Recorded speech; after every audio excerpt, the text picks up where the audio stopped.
Akka moltan dhaggeeffattoota keenyaa sagantaan raadiyoo BBC Afaan Oromoo wixata galgalaa eegaleera. Kan siniif dhiyeessu ani Firaafoolii Dhugaasaadha. Sagantaa keenya har'aan obbolaa sadii dabalatee firoonni pirezidaantii duraanii Oromiyaa obbo Alamaayyoo Atoomsaa torba ajjeefamu.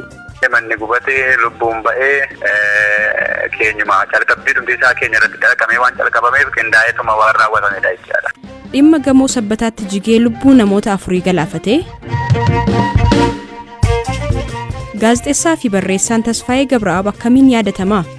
Barreessaa akka Gadaa kana nama waan qalbiisaa waan sammuunsaa ajajuun hojjetu kana maallaqaan bittee barreessisiif.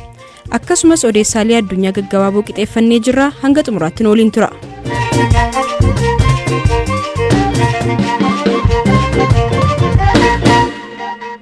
Dilbata kaleessaa naannoo sa'aatii 7tti magaalaa Sabbataa Lamganaa ganda Duwwaa 2tti gamoon ijaaramaa ture jiguun namoonni 4 lubbuun isaanii darbeera. Namoonni balaa kanaan miidhamanis hojjettoota guyyaa dhiiraa 2 fi dubartoota 2 ta'u waajjira kominikeeshinii magaalaa Sabbataarraa obbo Mangistuu Zagayyee himuun balaan kun maaliif akka uumames qorannoon ni gaggeeffama jechuun BBCtti himaniiru. Namni tokko dura kan miidhamee gara mana yaalaa geeffamee inni lubbuu saba battalumatti darbee san booda barbaacha sa'a muraasatiin booda reeffi nama 2 argame dubartoota 2 gara sa'aatii 3 fa'itti immoo halkan keessaa jechuudha reeffi nama tokko kan dhiiraa argame jechuudha. Kanaaf dhiirri 2 dubartiin 2 balaa qaqqabe kanaan lubbuu isaanii darbuun danda'amee jira. Sababa balaa kanaatiif immoo poolisiin waan qoratee itti deemee bu'aa kan beeksisu ta'a. Akka seerattis kun dhimma salphaa waan hin taaneef waan jallisamu moti. Itti gaafatamaan waajjira konistirakshinii magaalaa Sabbataa obbo Qananiisaa Badhaasaa gamoon jige kun eeyyama ijaarsa darbiif abbaa taayitaa konistirakshinii irraa kennameefiitiin ol ijaaramaa kan ture ta'uu BBCtti himaniiru. Rakkoo isaa maali? Rakkoo qaama kamiiti kan jedhu rakkoo ogummaati moo rakkoo diizaayiniiti moo qulqullina wal qabatamu kan jedhamu koreen hundeeffamee qorannoon gaggeeffamaa jira. Gamoon abbaa darbii tokkooti G+1dha kan abbaa taayitaa konistirakshinii irraa kenname. Haa ta'u abbaan ijaarsa kana gaggeessu darbeeti inni ijaaraa ture.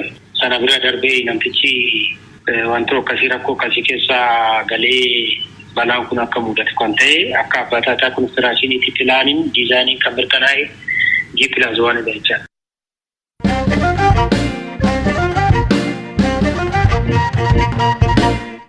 Gaazexeessaa fi barreessaa gameessi Tasfaayee Gabraab umurii ganna 53tti jimaata darbee Keeniyaa magaalaa Naayiroobii keessatti du'aan boqotaniiru.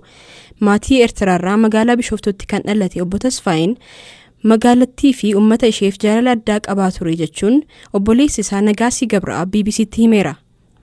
አንዳንድ ጽሁፎች ከሱ ጋር ማይስማሙ namoonni barreeffama isaatti namanni tokko ta'ee jedhee hammeenyaa fi itti yaadee walitti buusuudhaaf akka inni hojjete godhanii dhiyeessan dhagaa. Yeroo baay'ee miira akkamiitiin akka barreessu nan ilaala. Itti dhiyeenyaan isa waliin jiraadheera. Seenaa tokko qoratee ilaalee yoo gaarii ta'e yaadee barreessurra duubatti hin deebi'u. Ani addatti wanta tokko irratti xiyyeeffatee kan jibbu fakkaatiin itti dhaga'amu. Sababiin isaa immoo hunda waliin hiriyaadha. Ijoollee Bishooftuuti. Anis achumadha. Qeetti dhalanne sanaaf jaalala addaa qabna. Anis nan deema. Bakka sanaaf hidhata addaan qaba. Innis akkasuma bakka san ni jaalata.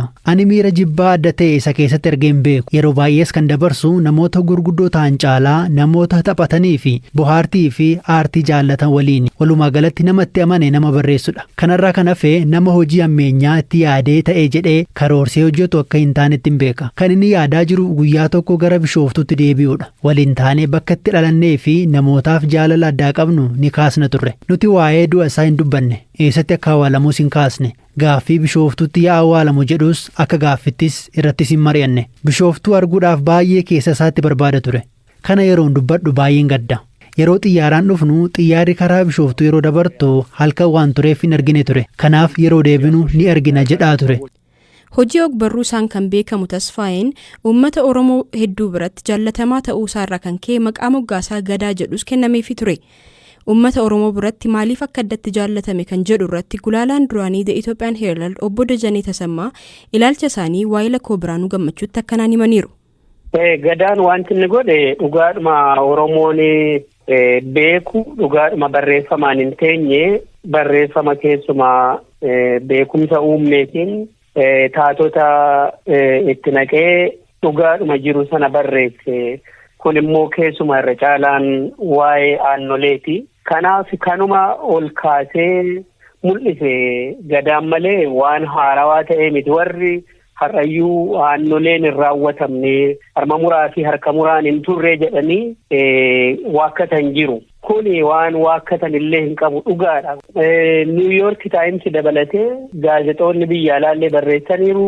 Baajenni mootummaadhaan ramadamee fi ergama fudhatee barreesse jedhu kun hagam dhugaadha wanta kan akkamitti ilaaltu? Ennaa kuni barreeffamu jarrumti warrumti mootummaa isaan jedhan warri TPLF iyyuu akka gammadoo hin taane akka itti isumayyuu hin ari'anii isumayyuu hin adamsanii jarri kunatu bajata ramadanii fi dhuguma barreessisiisanii waan inni achi keessaayyuu hin ari'amu. Barreessaa akka gadaa kana nama waan qalbiisaa waan sammuunsaa ajajuun hojjetu kana maallaqaan bittee hin barreessisiif. Hojii gadaa gabraaf kana maaltu adda taasisa jettu? Kan gadaa kan adda godhu gadaan nama maqaa Oromoo qabu nama akka Oromootti yaadu sadarkaa guddaa taatoo guddaa karakterii guddaa taasisee dhiyeessuun isaa.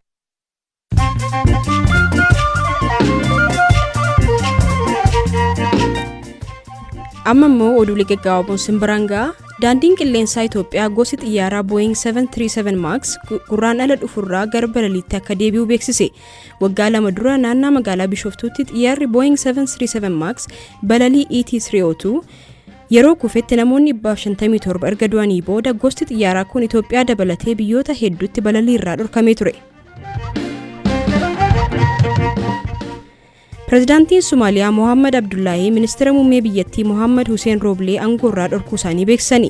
Sababni dhorkii kanaas haala malee aangootti fayyadamuu fi lafa mootummaa seeraan ala qabachuudha jechuun ibsamus waajjirri Mohaammed Hussein Rooblee garuu murtii pireezidaantichaa mormuun ministeerri muummee hojii itti fufuu jedheera. Itoophiyaa keessatti qorannoo koronaa vaayirasii torban darbe keessa taasifameen namoonni 22,321 irratti vaayirasichi argamuusaa gabaasni guyyuu ministeerri fayyaa baasu ni agarsiisa. Kunis hanga har'aatti lakkoobsa namoota vaayirasichaan qabamuun torban tokko keessatti galmaa'e isa olaanaa yoo ta'u, kuni haalli dhukkubichaa ittiin babal'ataa jiru sadarkaa yaaddeessaa irra ga'uu kan mul'isu ta'uu ministeerri fayyaa ibseera.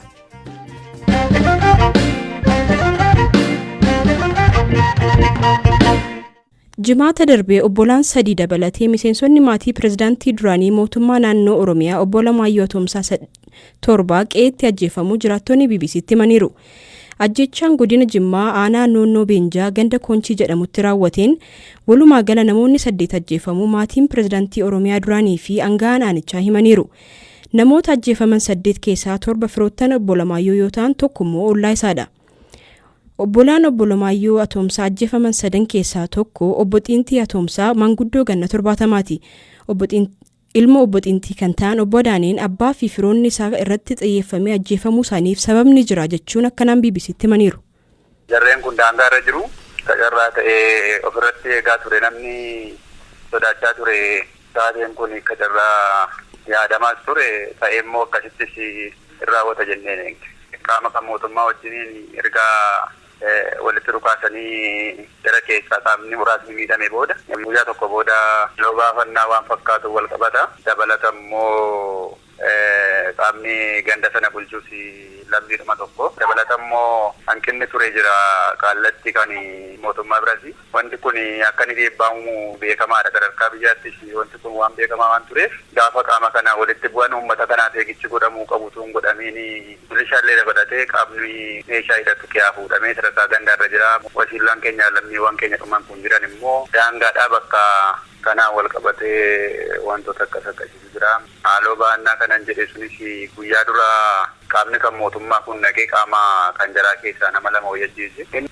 Maatiin keenya tarii kan hangafa wasiila keenya warra du'an keessaati tokkotu milishaadha. Kanarraa kan hafe hojii nageenyaatiin waliin qabatu nuyin keenya. Manni gubatee lubbuun ba'ee keenyuma calqabbii dhumtiisaa keenya irratti calqamee waan calqabameef qindaa'eetuma waan raawwatamedha jechaadha. Ilma obbo Adabaa Atoomsaa kan ta'e Addisuu Adabaa ammoo sodaa nageenyaa keessa ta'anii maatii awwaalanii akka deebi'an himuun ammallee sodaan nageenyaa jiraachuu dubbata. Uummatuma naannoo sanaatti bahee reeffatu kan awwaalee nutiyyuu bakka bifa sodaatiin jechuudha. Uummanni illee ammallee nutti dhufanii nutti kan jedhuun sodaataniiru. Nama 3 boolla tokko walitti kan awwaalaman jechuudha. Qaamni seeraa tures namni siyaasaa achi tures hin jiru. Halkan deemneetu owwaallee deebinee nuti. Maatiinis fageera mannis gubateera waan ta'eef xixiqqoo gara durumayyuu gara magaalaa irra turre ammas gara magaalaatti deebinee. Bulchaan aanaa Noonnoo Beenjaa obbo Kumarraa Diggaa ajjechaan kun maatii pirezidaantichaa irratti xiyyeeffatamuun kan raawwatame malee waan akkanumaan uumame miti jechuun qaamni kana raawwates humna abaa'oo shaneedha jechuun BBC'tti himaniiru. Humna diinaa aanaa keenya keessa ganda konsiitti argamuudhaan lubbuu nama 8 kan galaafate. 8 kun 3 obbolaa pirezidaantii bulchiinsa mootummaa naannoo Oromiyaa duraanii kan obbo Lamaayyoo Tumsaatii warri isaanis maatii wasiilan sumaan isaatiin gosti isaa garii irraa qarootamuuf ergaman kan ishee raawwatte malee dingata yookiin akka carraa wayii miti waan ta'eef barbaadee mandara keessatti maatiin hojii wal dhiyaatan firri isaa qofti obbolaan isaa qofti xiyyeeffannoo waan ta'e jedhameetu karaa sanaan galameetu marra kuttamu hojjeeffame uummata miskiina maasii qonnaan bulaa tuunni maasii isaa makaraa katu iddoo tokkotti kan isheen miite hidhattoota jechuun minyoo abaa'oo shaniidha. Wallagga bahaa keessa hidhatee kan socho'aa jiru abaa'oo shanii irratti humni yaan yookaan. Himannaa kana irratti gama hidhattootaan wanti jedhame hin jiru. BBC'n himannaa irratti dhiyaateef deebii akka kennan gaafatus deebii hin arganne.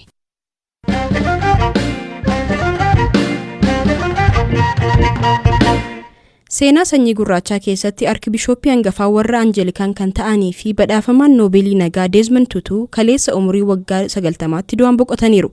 Hirphaa Gammachuu dabalata gabaasa qaba.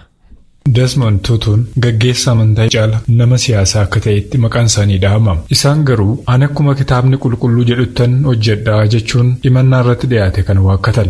Ajjechaa jumlaa Sharpville jedhamu kan poolisoonni namoota gurraacha 69 bakka tokkotti fixaniin ji'oota muraasaan booda bara 1960 Desmond luba ta'uudhaan muudame. Bara 1975 immoo nama gurraacha yeroo jalqabaatiif diinii Anglikaan Johannesburg erga ta'een booda dhimmee sirna apartheid irratti qabsaa'uu Sirni biyya kanaa sirna fokkuudha. Sirni biyya kanaa cubbuu fi hamaadha. Waggaa itti aanu Desmond Tutuun daftee tarkaanfii fudhachuu baattee jennaan mormiin dhoowwuu malaa jechuudhaan ministeera muummee Johan Volster akeekkachiise. Akkuma inni akeekkachiise torbanoota muraasaan booda magaalaa guddoo Afrikaa kibbaa Soweetoo keessattis abiddi qabateen. Desmond Tutuun osoo addaan hin kuteen dhaabbataadhaan ilaalcha sanyummaa mootummaan hordofu seeraaf fedha waaqayyoo kan cabse akka ta'e ifatti itti himaa ture. Nuti bilisa bahuudhaaf eeggachaa jirra. Hundi keenya kana eegganna. Desmond Tutuun hokkora hunda ni jibba waan ta'eef poolisoota mormii ukkaamsanii fi gurraachota mormii bahanii namoota ni basaasaa jedhanii shakkan ajjeesan ni balaaleffata. Bara 1984 badhaasa Noobeelii nagaa mo'achuudhaan mootota biyyoota alaa birattis gurra horate. Qabsoon bara dheeraa Desmond Tutu firii godhachuu kan jalqabe pirezidaantiin Afrikaa kibbaa riiformii gaggeessuun beekamu De Klerk erga aangoo qabataniin booda ture. Pirezidaantiin gurraachi jalqabaa yeroo filatamutti gammachuun Desmond Tutu daangaan qabu ture. Akkan ta'uu wallaale iyyuu na feesisa jaalala kiyya ibsachuun barbaada. Nan utaala nan shubbisa guyyaa isin akka dhufuuf ifaajaa turtan dhufeera. Seenaa baroota hamaa Afrikaan kibbaa keessa dabarte Desmond Tutuun fakkeenya namoota raafameen amantiin cimee dhaabbatuutiin qabsoo haqaa milkaa'aa gaggeesseen Desmond Tutuun sadarkaa idil-addunyaattis dinqisiifannaa fi jaalala guddaas argateera. Egaan dhaggeeffattoota keenyaa sagantaa keenya goolabuun dura oduu fiilmii tokkoon isinitti himaa. Fiilmiin Spider-Man No Way Home dhiyeenya ba'ee fiilmiiwwan erga weerarri koronaa vaayirasii addunyaa mudatee ba'an keessaa agarsiisa Global Box Office irratti $1 biliyoona buufachuun tokkoffaa ta'eera. Fiilmiin kanaan dura $1 biliyoona caalaa argachuun tokkoffaa ture fiilmii Star Wars The Rise of Skywalker jedhamu yoo ta'u innis bara 2019 keessa gadhiifame. Egaa dhaggeeffattoota keenyaa sagantaa keenya har'aa kanumaan goolabneerraa kan isiniif dhiyeessaniif Raafolii Dhugaasaadha. Boor walitti deebinaa nagaatti.